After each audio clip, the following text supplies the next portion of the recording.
Friends, இது வந்து நேத்து எடுத்த வீடியோ.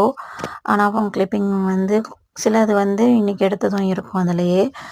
கொஞ்சம் இஞ்சி அதிகமா வாங்கியிருந்தேன் நேத்து. அதேமாரி பூண்டு கொஞ்சமா தான் வாங்கியிருந்தேன். இன்னும் எக்ஸ்ட்ரா வாங்கணும். எதுக்கு அப்படின்னா, நாளைக்கு வந்து கொஞ்சம் சாப்பாடெல்லாம் வந்து செஞ்சு குடுக்கணும்னு இருக்கேன். ரொம்ப கவலையா இருந்தேன்.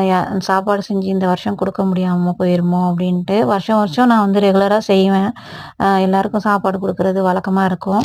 இப்போவும் வந்து 2 சாப்பாடு, 3 சாப்பாடு தான் செஞ்சு நம்ம யாருக்காவது குடுப்போம்.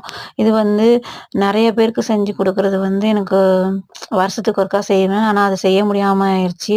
எப்பவும் உண்டியல் போட்டு சேர்த்து அதுல செய்வேன். இந்த வாட்டி உண்டியலும் போட்டு செய்யல. அதோட சரி என்ன பண்றதுன்னு இருந்தேன். என் ஹஸ்பண்டே சொன்னாங்க, "இந்த வாட்டி நீ கண்டிப்பா செய்யி. நான் வந்து ஒரு 10 பேருக்காவது செய்றதுக்கு நான் ருப்பீஸ் தரேன்னேன்." அல்ஹம்துலில்லாஹ் அதுவே போதும் அப்படின்னு நான் நெனச்சுக்கிட்டேன். சிறப்பா அத வந்து செஞ்சு முடிக்கணும். அதுக்கப்புறம் வந்து ஒரு சிலருடைய தாட் எப்படி இருக்குன்னா, இது வந்து ஆதாரமே கிடையாது. அந்த சாபி வராத் அன்னைக்கு யாரும் வந்து சாப்பாடு அதெல்லாம் செஞ்சு குடுக்கக்கூடாது. அப்படிலாம் சொல்லிட்டு இருப்பாங்க. ஆனா எனக்கு இதுல வந்து நல்ல விஷயம் மட்டும் தான் நம்ம செய்றோம். சாப்பாடு குடுக்குறோம், ஓதுறோம். இதுல என்ன தவறு வந்துற போது? எல்லா நாளும் ஓதுறோம். ஆனா இந்த நாள்ல ஓதி சாப்பாடு குடுக்குறதுல என்ன வந்துற போது? அப்படின்றத ஒரு விஷயம் தான்.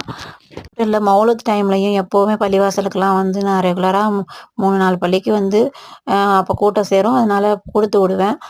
அந்த இனிப்பெல்லாம். இந்த வாட்டி அதுவும் செய்ய முடியல. அதனால ரொம்ப வருத்தமா இருந்தேன். உங்களுடைய மைண்ட்ல என்ன நினைக்கிறீங்கன்றத எனக்கு கமெண்ட் பண்ணுங்க கண்டிப்பா.